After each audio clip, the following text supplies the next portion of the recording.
Publico Broadcast Service. Radyo Pilipinas.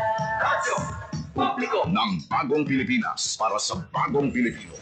Naghahatid ng mahahalagang balita at impormasyon na guugnay ng pamahalaan sa sambayanan. Tulay sa himpapawid ng serbisyo publiko. Radyo Pilipinas. Radyo Publiko. Ang boses ng Pangulo. Sa Iloilo. Radyo Pilipinas. 585 AM. Philippine Standard Time, alas 5 sa aga. Sports Zone.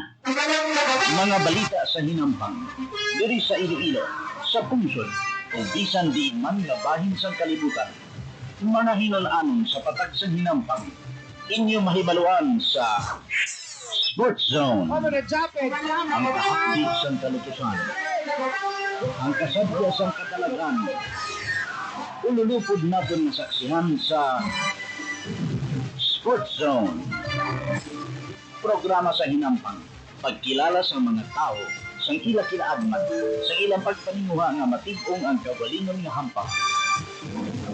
Sports Zone. Iyari ang inyo Sports Zone host, Joseph Paul Noblesa Tarosa.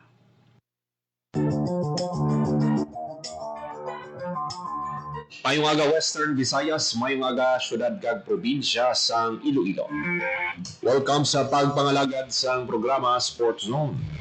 Sa naman ka edisyon sa aton pagpangalagad, tara kayo ng pila ka mga updates sa patag sang hinampang. Pila man ka mga talalopang doon nga balita sa sports. Hinang inyo alagad kag anchorman Joseph Paul Noblesa Tarosa. Ululupod kita sa buong aga dari sa Radyo Pilipinas Iloilo. Sa aton nga mga balita nga patpaton subong nga aga, o tingin na bantayan na ini kontani sa mga boxing fans ng hampang ni People's Champ Manny Pacquiao kontra kay Rolly Romero. Unfortunately, nag-collapse ining negosasyon. Ano bala ang rason sini? Samtang mga kabyanan, si Alex Ayala, kagang iyang partner na si Iva Jovic from United States, nagdaog no sa ASB Classic Doubles Tournament.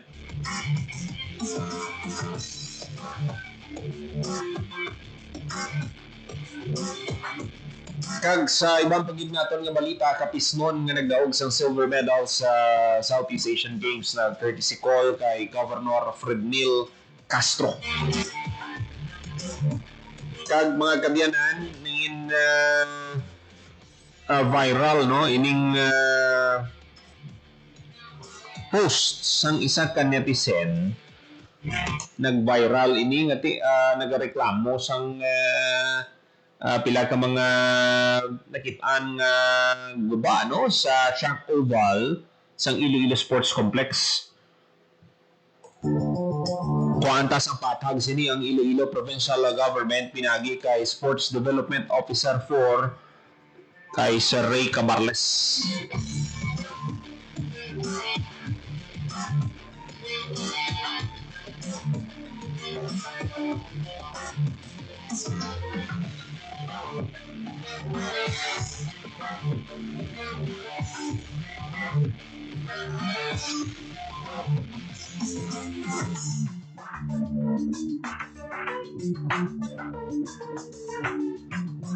Establisar lang kita sa koneksyon no sa kay Sir Ray Cabarles.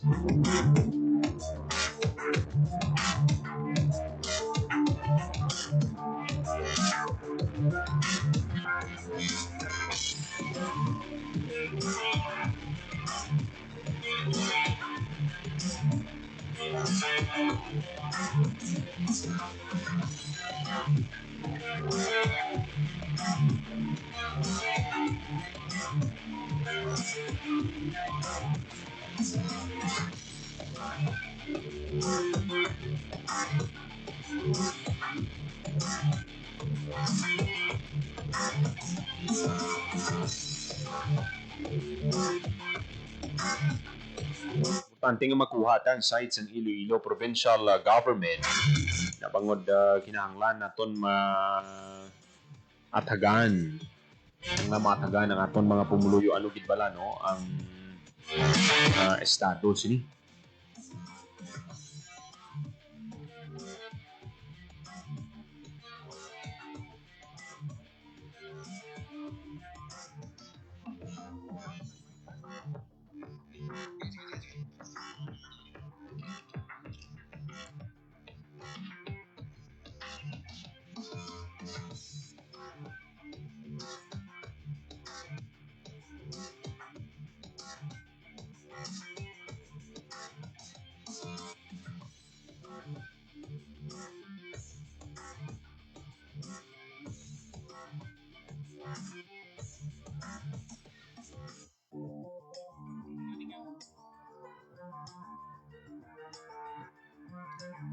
Kabinan maghahatag lang kita sang pila ka mga pahanumdom sa aton nga pagbalik makaupod ta ang aton nga bisita via Zoom no si Sir Ray Cabarles.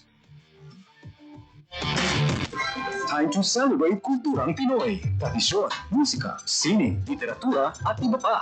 Anything and everything fun and Filipino. Ito ang Pinoy Kultura.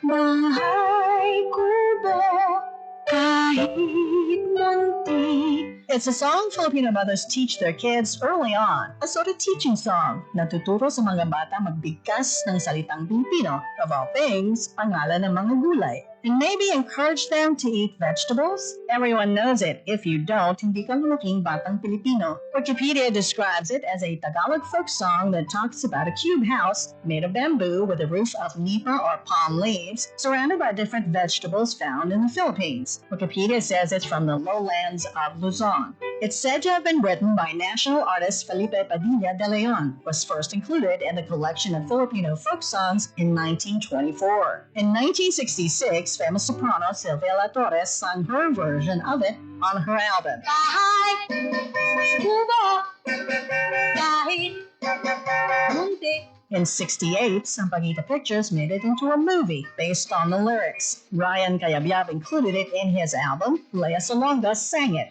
Ang halaman doon ay sari-sari. The UP Madrigal singer sang it at the 116th anniversary of the First Philippine Republic.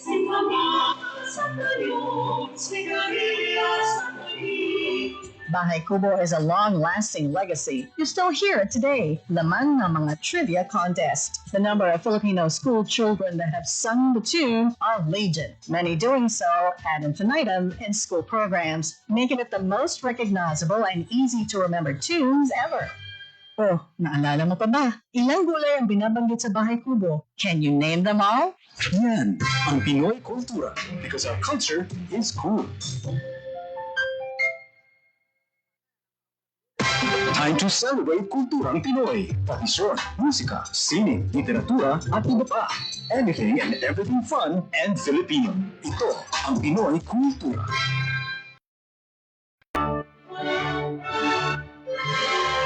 Ang sayaw ay mahalagang bahagi ng ating kultura. It is a universal form of self-expression, and no other dance expresses it better than ballet.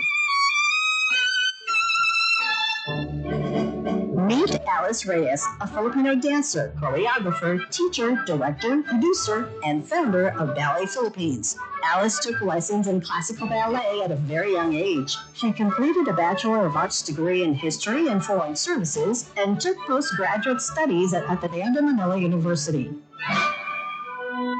Alam niyo ba na noong February 1970, her dance company staged the first ever modern dance concert at the Cultural Center of the Philippines Main Theater? At noong June 2014, si Alice Reyes ay naparangalan ng highest award in the arts ng Order of National Artists of the Philippines. Yan ang Pinoy Kultura. Because our culture is cool. To know more about their life, work, and contributions, visit the National Commission for Culture and the Arts at ncca.gov.ph. Time to celebrate kulturang Pinoy. Tradisyon, musika, sining, literatura at iba pa. Anything and everything fun and Filipino. Ito ang Pinoy Kultura. Naalala ko, nung bata pa ako nung namamasyal kami sa Fort Santiago sa Intramuros. Ito ay ginawa noong 1571 bilang kuta o fortress ng Spanish governor na si Miguel Lopez de Legazpi. Isa ito sa mga napaka-importanting historical sites sa Maynila. Marami ang nagbuwis ng buhay dito noong kapanahunan ng mga Kastila at noong World War II nang ginamit ito ng mga Hapon bilang kulungan ng mga Pilipino at Amerikanong kanilang nahuli. Ang ating national hero na si Jose Rizal ay nakulong din sa Fort Santiago bago siya naging martir sa Bagong Bayan. Ang Fort Santiago ay sinimulang i-restore noong 1953 pagkatapos nitong magtamo ng pagkasira noong Second World War. Ang Fort Santiago ay gawa sa bato na galing sa bulkan na tinipad sa present-day Guadalupe Viejo sa Makati. Ngayon, ito ay naglalaman ng iba't ibang memorabilia ni Jose Rizal at isang napakagandang pasyalan ng buong pamilya. Tara na at ating dalawin! Yan ang Pinoy kultura because our culture is cool. Time to celebrate kulturang Pinoy. Tradisyon, musika, sining, literatura, at iba pa. Anything and everything fun and Filipino. Ito ang Pinoy kultura. Ikaw ba ay naharana na? Sabi nila, ang harana ay isang matandang tradisyon ng panliligaw sa Pilipinas na unti-unti nang nakakalimutan. The harana or the serenade first gained popularity in the early part of the Spanish period. Ang manliligaw o nanunuyo ang siyang kumakanta. 16 minutos magaligad sa taknang alas 10 sa aga para yung kamong nagapamati diri sa Japon sa programa Sports Zone. Mga kabyanan, ang showdown kontani ni People's Champ Manny Pacquiao kag Rolly Romero ang hindi na madayon. Isa sang 5 months nga negosasyon matapos ang majority draw decision sa hampang ni Pacquiao kag ni Mario Barrios. Kag wagit matigayon ining hampang ni Romero kag ni Pacquiao.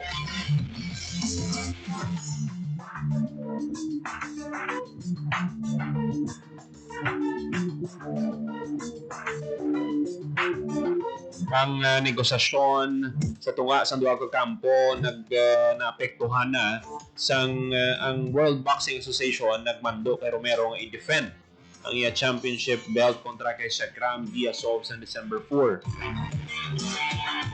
Pero ang wish kontani ni Romero nga maka-encuentro si Pacquiao, sending a letter of exemption request para i-bypass ang orders ng WBA.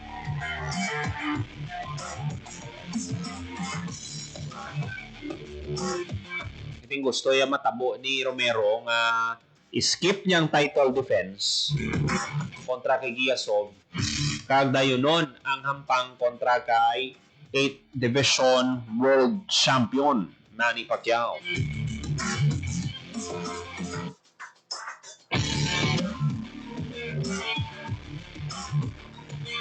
Since July 2025, ganti may pabutyag na yung daan niya sa eagerness si Romero nga i-challenge si Pacquiao even without a concrete contract upon agreed deal. So, kumbaga, bisan sino nga may opportunity nga maghampang kontra kay Pacquiao,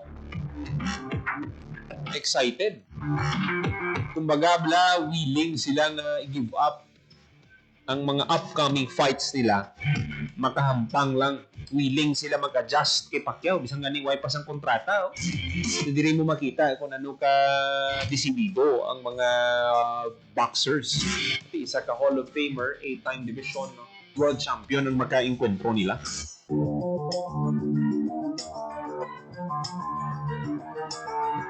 So, subong, ang isa ka option sa kampo ni Pacquiao nga maka-rematch si Floyd Mayweather Jr. ba?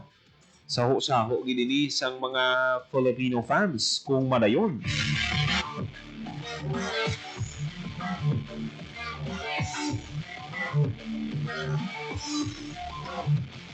Na kuya, best time gini no? Inahidlaw man ang mga fans kay Floyd Mayweather Jr. Ay, hindi. Sorry. Kay People's Champ Manny Pacquiao gali. Floyd Mayweather. Wala sang may nagakahiblaw. Siguro may pila ka mga fans nag-admire kay Floyd. Pero kung pinsaron nyo lang, hindi tanan na namian isang style niya sa paghampang. Unlike kay Pacquiao yung the Filipino slugger. Bagaya atake, way niya dua-dua, pero siyempre nag-mature na gidya, kay veterano na gidya si Pacquiao kung boxing ang pag-istoryahan. Nanigulang na gani sa patag sang boxing. Kung madayon yung hambang nila ni Floyd, I'm sure dugukan ini sa gihapon sa fans. 11 years ago, no, kung madumduman sa aton mga tagpalamati, May 2015, isang nadayon ang gina-anticipar ng hampang nila. Mula na galing na pierde si Pacquiao, no? Tino masiling mo blang kalkula lang niya ni Mayweather ang hampang at kung magkabuhi ko sang 5 solid punches, okay na ko ni. Hindi na ko yung mag-atake. Like kay Pacquiao yung all throughout sang hampang, siya gidya yung nagalakas. Hingabot kay Floyd sa ring, pero may kanya-kanya man sila nga style eh. Pag para kay Pacquiao, ang style niya, pampante siya sa style niya. Si Floyd amuman.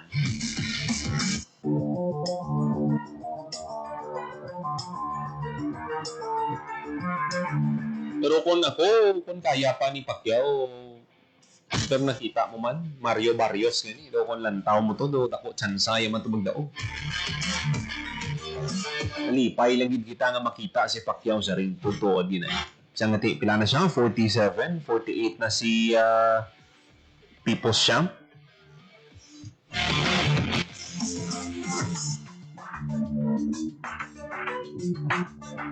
...22 minutos makalikan sa takna ng alas 10 sa aga.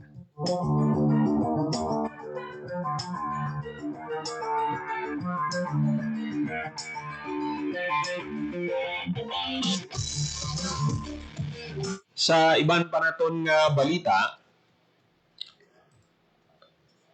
mga kabyanan, nagdaog no si Filipina tennis sensation Alex Yala upod ang isa pagid ka rising WTA star si Iva Jovic from United States kontra kay Venus Williams kag former world number 3 Elina Svitolina sa score nga 7-6, 6-1 sa ESB Classic Doubles Tournament sa Auckland, New Zealand. Ang duo nila no prevailed over the more experienced players, no. Williams boasting a total of 7 Grand Slams. Imagine ang nakaenkwentro ni Yala, 49 WTA singles titles kag 22 ka WTA doubles championships under her belt. However, si Yala Jovic lagi na intimidate no sa ilang kasumpong. They made sure ang fountain of youth would continue to pour hasta sa ulihin nilang hampang sini. So ang 1-2 punch nila no had to learn the hard way after Williams kag Svitolina jutikan lang nila makuha ang first set 5-3. Pero moving only a set point away from drawing first blood, di come from behind efforts man ang duwa no si Yala kag si Jovic, saving 8 set points para ma-equalize ang opening set sa 5-all. So dira ko makita no na may nag-abot man sa punto bala mga kabyanan nga hasta diri na lang ang baga nagapaidalom ng karera mo mo na nga dapat ang mga athletes nakahibalo kon hasta san ulang sila kay kisa may ara kita balaya nga batasan iti nintras kaya tamampang kita.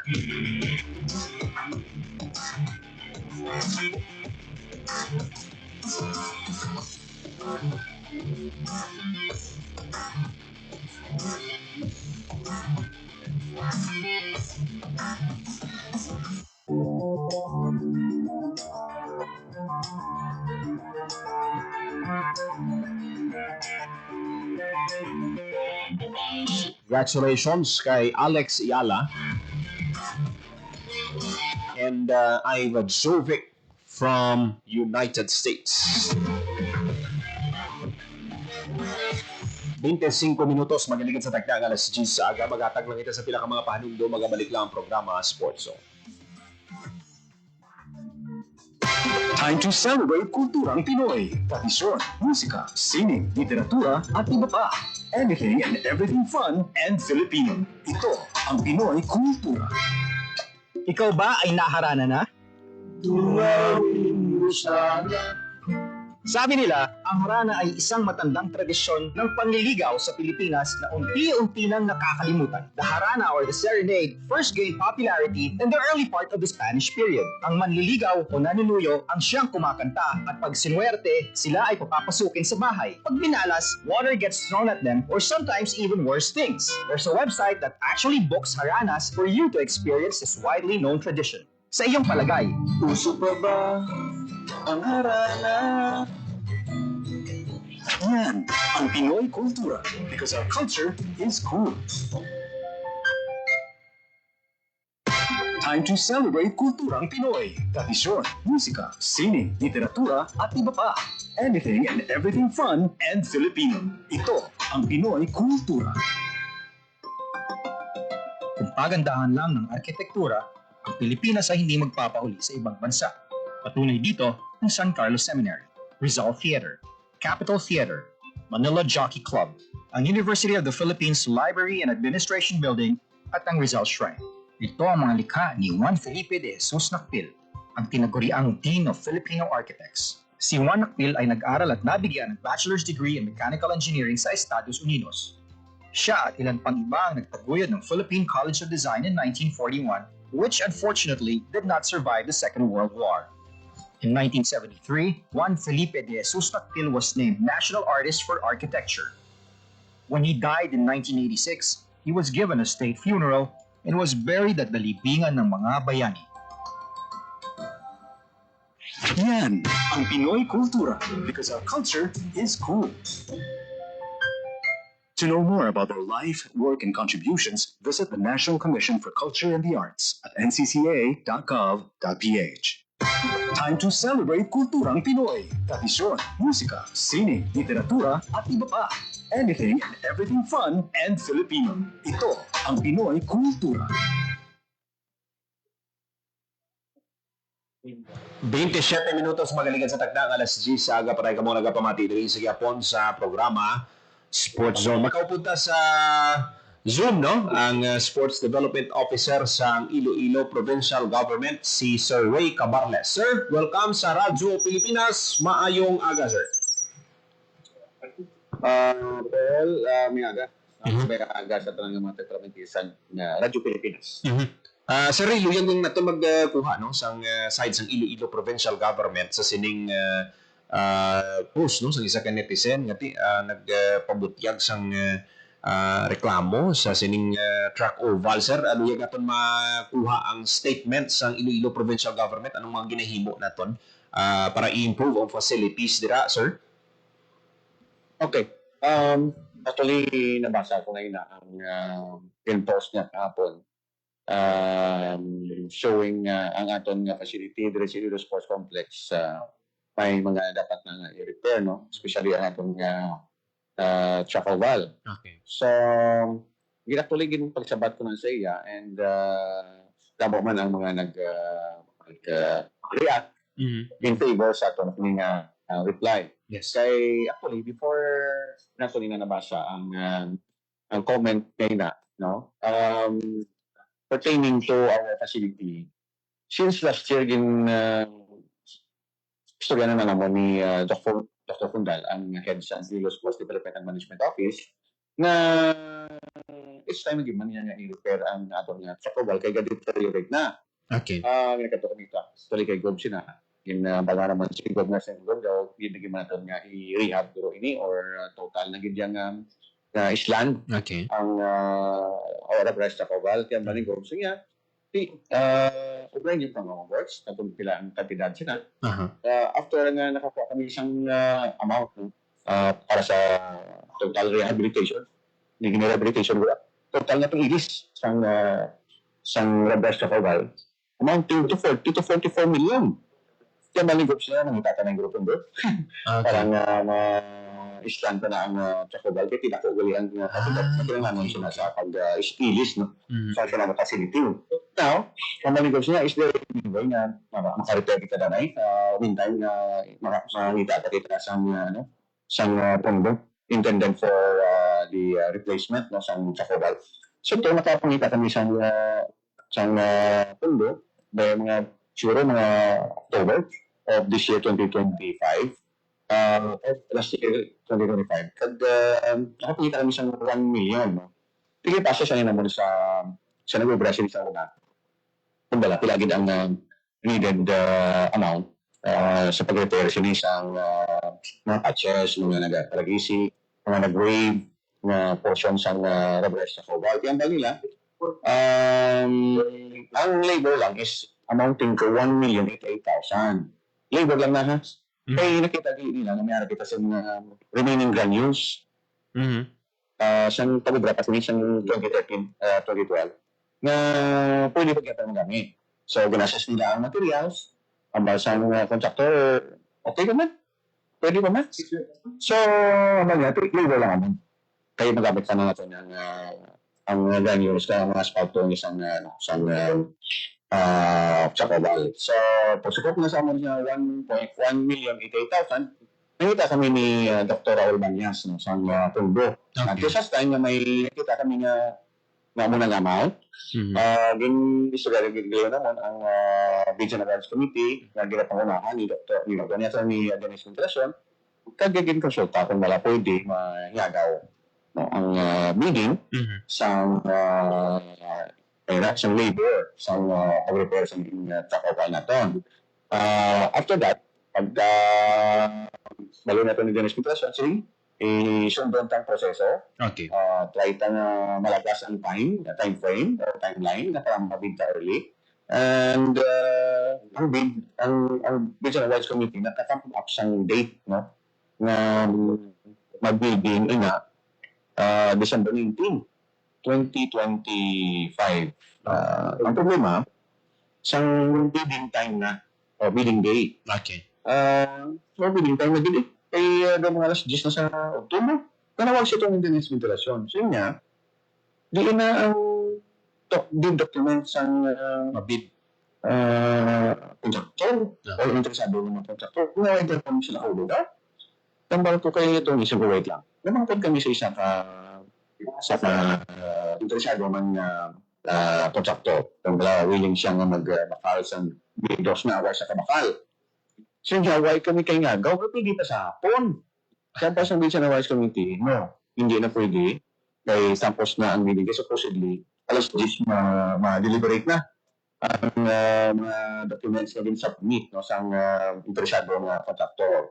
So, because of that, oy mali yun ang bidding.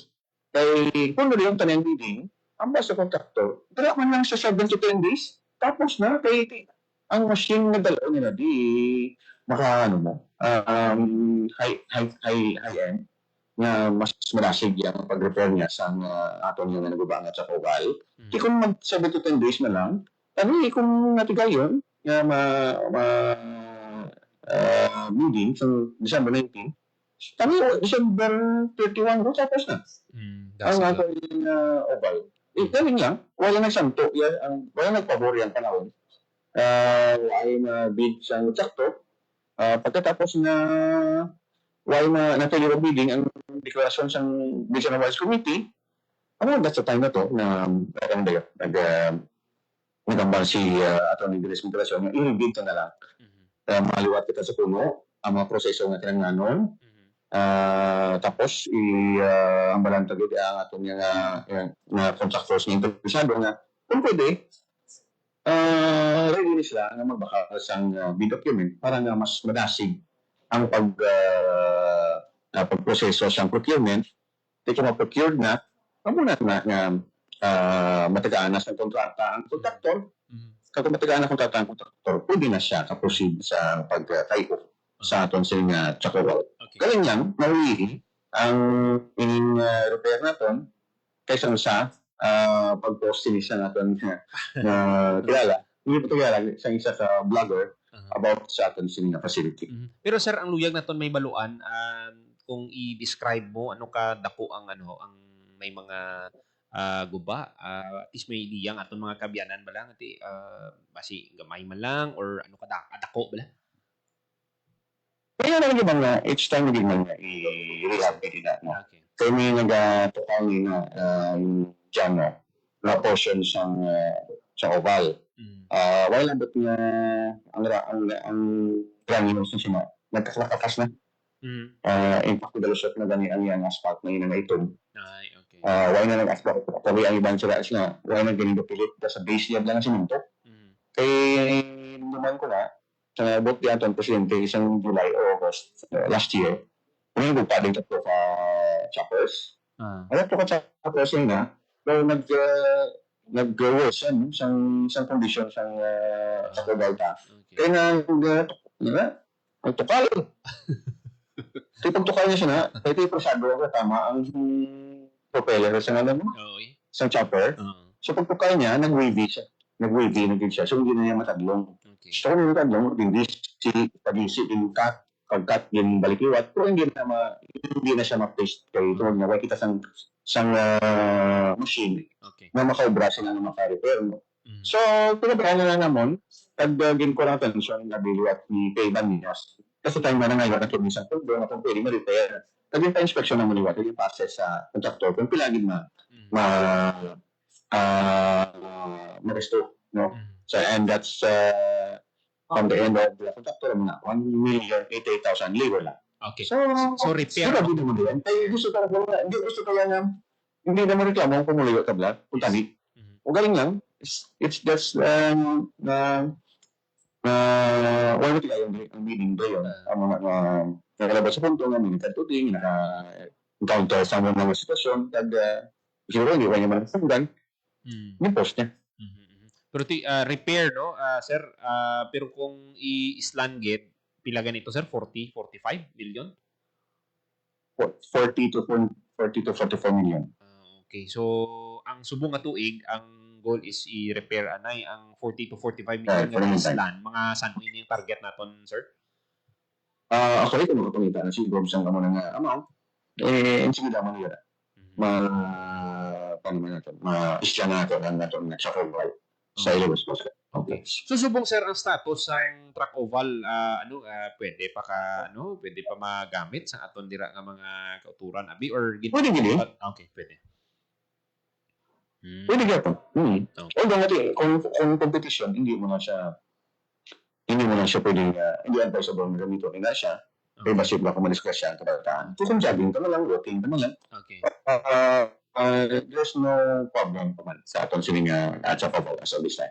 Sir, saan ang bidding kag sa mga target date nyo nga maumpisa ng repair? So now, ang related is, kung nag-bidding manina, no, although nga gina-determine pa sa Bids and Awards Committee ang bidding period or sa nag-ransak na bidding, kasi siyempre depende ma-post pa kita sa field jobs, no? May mga time frame na timeline na ginasunod until such time na makarag kita sa definite date, no, for the bidding sa national na facility. So, kung halimbawa, makabiding na kami the third week sa January, wala ko naman na matapos sa nito ang construction sa performance area sa IFFI sa Dinagyang. Kaya ito siyempre ang ginawa sa IFFI, ginatabungan nila sa plywood. No, ang atong truck oval, na dire sila mag-perform, no, sa Dinagyang sa portion sang Rebras truck oval. So, mukha siya wala itong tagad na nagagawa matapos dyan. Ang Dinagyang, makaproceed na kita sa repair sa aton siningan at sa oval. Okay. Sir Ray, ang imo na lang mensahe, panawagan sa aton mga kabyanan. Sige, sa mga nag-gamit sa aton siningan facility nila sa Lilos Sports Complex, hindi ko na magbabalak natin tinawaan na sa management nga ang tanong natin ng mga facility na nag-deteriorate na ma-island gate. Ginapay lang kami sa pag-intindi na ining mga bagay sa pag-repair. Kung dako, wala mo million ang amount. Hindi tayo na ma-decider dali-dali, no? Pakayo, Kaya hindi kami ma-shortcut ang proseso. No? Sundin talaga ang proseso para hindi man kita masawang. Mabuduan kung susunod ka lang ang pedaryon, pero sa mukawag na kita. Nila situate naman niya na namin mo na pag-obra. Punido ang pag-obra. Punto mo gastos sa store. Kung dito pa lang, na hindi malabot sa punto nga maraming nga na yan ang sitwasyon antes naman kayo, no? Kung mga normal ang tanong yung gasto lang mga 30,000, 50,000, 100,000, para 50,000, doon hindi masyadong ikaw bigay ng ital na doon dyan. Pero yun eh. Fix million parang makayo eh. So, kapangita kita sa dapat-dapat mga pundo parang sa bata ang ining problema. So, hindi mo magkabalaka taking action sa ining problema parang maservisyohan natin ang mga kliyente. Kasi ililos customers. Manamugit na salamat, Sir Ray Cabarles, ang Sports Development Officer sa Iloilo Provincial Government. Sir, manamugit na salamat. Thank you, John. Thank you, Gigi. Okay. Yan mga kabinan, si Sir Ray Cabarles via Zoom, no? Sa sining repair, no? Nga paghimuon sa Iloilo Provincial Government. Sa sining track oval, dira, no? More or less 1 million ang kinahanglan.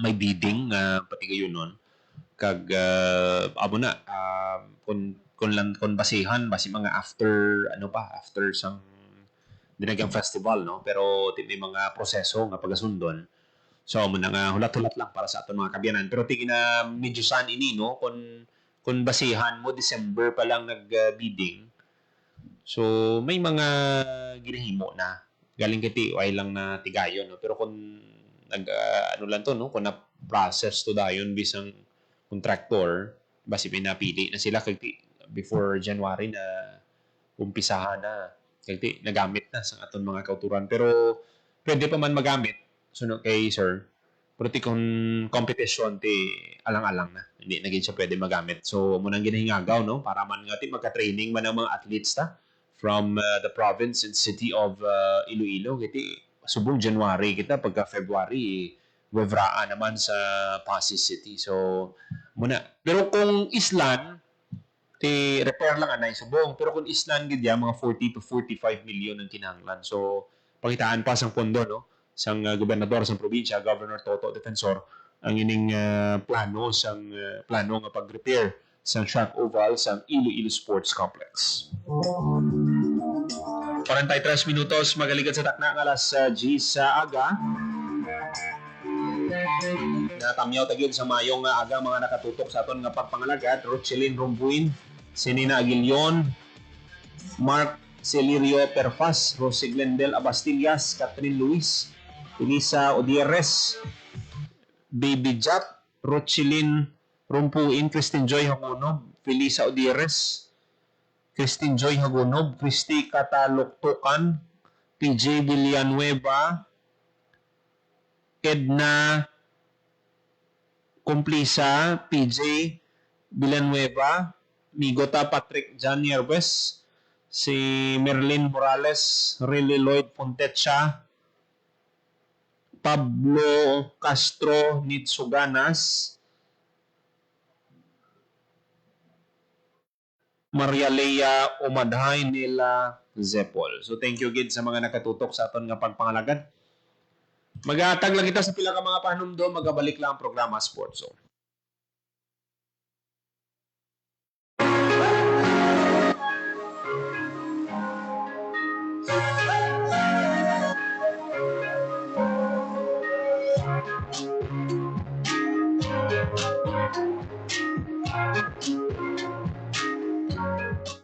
Sabi ko, napakagandang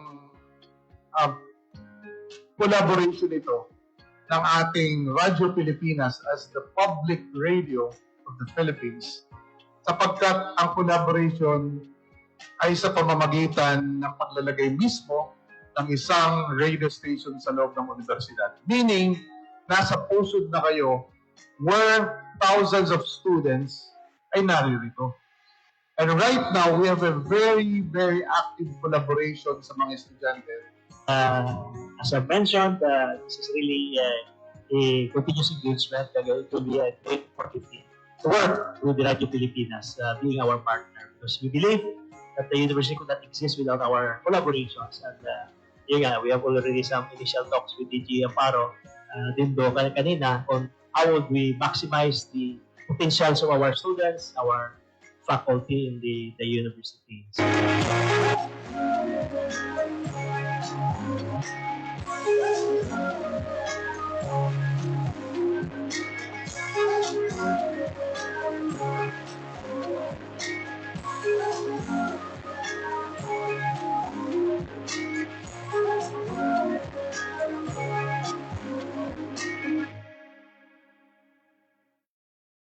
Itinuloy na po natin ang zero balance billing. Libre po. Ibig sabihin, ang serbisyo sa basic accommodation sa ating mga DOH na ospital, wala nang babayaran ang pasyente. Po, ang dami pong challenge, hindi po namin alam kung saan namin kukunin, ganon, nag-iisip kung paano namin mababayaran. Siyempre po, masayang-masaya. Super saya po dahil zero billing po kami. Po, malaking, po talaga, malaking tulong po. Mabilis lang din po. Bayad na ang bill ninyo.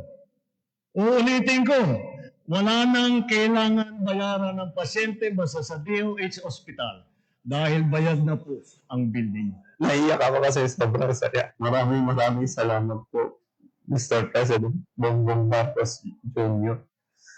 Hindi kami nagkamali ng tamang ginawal.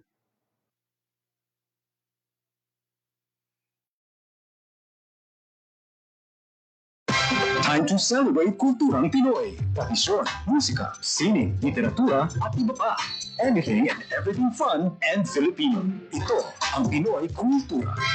Bahay kubo, kahit munti. It's a song Filipino mothers teach their kids early on. A sort of teaching song na tuturo sa mga bata magbigkas ng salitang Pilipino, of all things, pangalan ng mga gulay, and maybe encourage them to eat vegetables. Everyone knows it. If you don't, hindi ka malaking batang Pilipino. Wikipedia describes it as a Tagalog folk song that talks about a cube house made of bamboo with a roof of nipa or palm leaves, surrounded by different vegetables found in the Philippines. Wikipedia says it's from the lowlands of Luzon.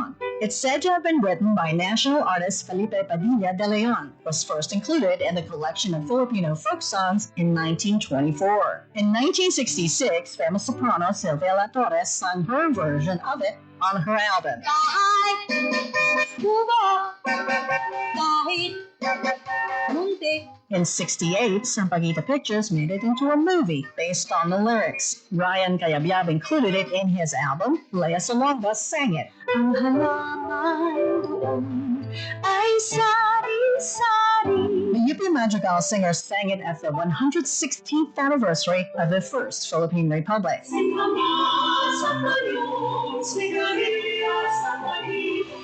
Bahay Kubo is a long-lasting legacy. You still hear it today, lamang ng mga trivia contest. The number of Filipino school children that have sung the tune are legion, many doing so ad infinitum in school programs, making it the most recognizable and easy-to-remember tunes ever. Oh, naalala mo pa ba? Ilang gulay ang binabanggit sa Bahay Kubo? Can you name them all? Yan ang Pinoy Kultura because our culture is cool.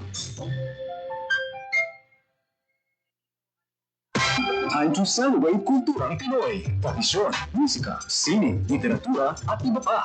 Anything and everything fun and Filipino. Ito ang Pinoy Kultura.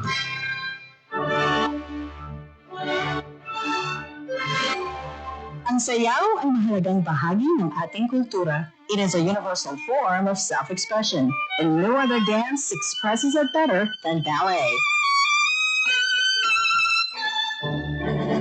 Meet Alice Reyes, a Filipino dancer, choreographer, teacher, director, producer, and founder of Ballet Philippines. Alice took lessons in classical ballet at a very young age. She completed a Bachelor of Arts degree in History and Foreign Services and took postgraduate studies at Ateneo de Manila University. Alam niyo niyo ba na noong February 1970, her dance company staged the first ever modern dance concert at the Cultural Center of the Philippines Main Theater? At noong June 2014, si Alice Reyes ay naparangalan ng highest award in the arts ng Order of National Artists of the Philippines. Yan ang Pinoy kultura because our culture is cool. 50 minutos, magkalikan sa taknang alas 10 sa aga para nga mga nagpamati diri sa Japon sa programa Sport Zone. So, good news, no? Para sa mga nagabantay sa campaign sa Gilas Pilipinas, problem solved na. As Kenny Boatwright lands in KBL after Taiwan exit. Maghahampang si Benny Boatwright sa KBL after being released by Taipei Fubon Braves sa Taiwanese Pro League, keeping him close once he's eligible para nga tawgo na for Gilas Pilipinas. Ang naturalization ni Boatwright, no, nagahulag na as he attended hearings sa Congress. Kaupod si former UP Maroon Center Malik Diop na tingin na Ayman mga eligible para sa Gilas 3x3 pool kag Elizabeth Means para sa Gilas Women. However, may problem na natutukan sa karon, no, ang Gilas Pilipinas. When Boatwright's contact with Fubon, his first since recovering from a long injury layoff, ang gin-terminate sa Braves.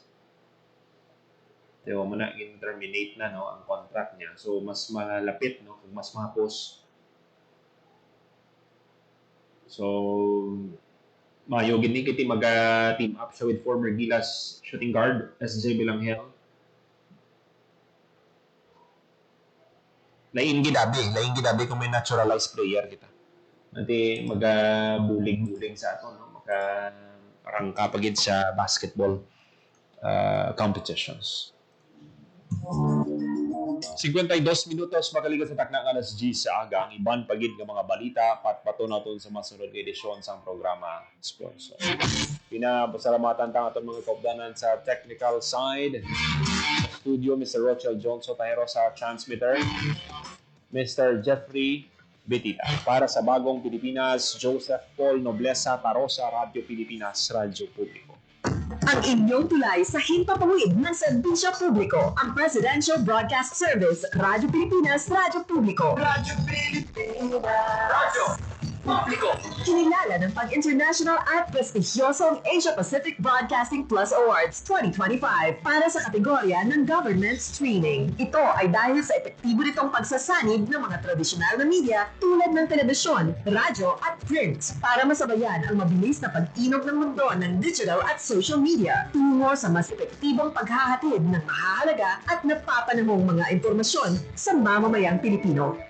Kinilala rin ang Radyo Pilipinas dahil sa patuloy na pag-akyat ng rating. Ngayon ay matatag sa pang-4 na pwesto sa Mega Manila ayon sa pinakahuling Nielsen Radio Audience Measurement Survey.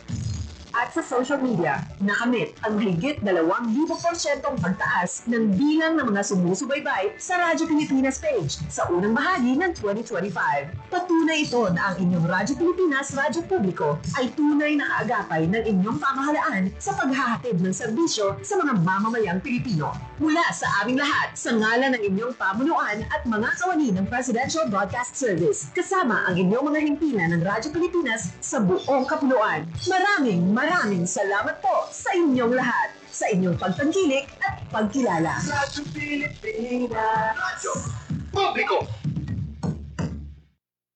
Ang inyong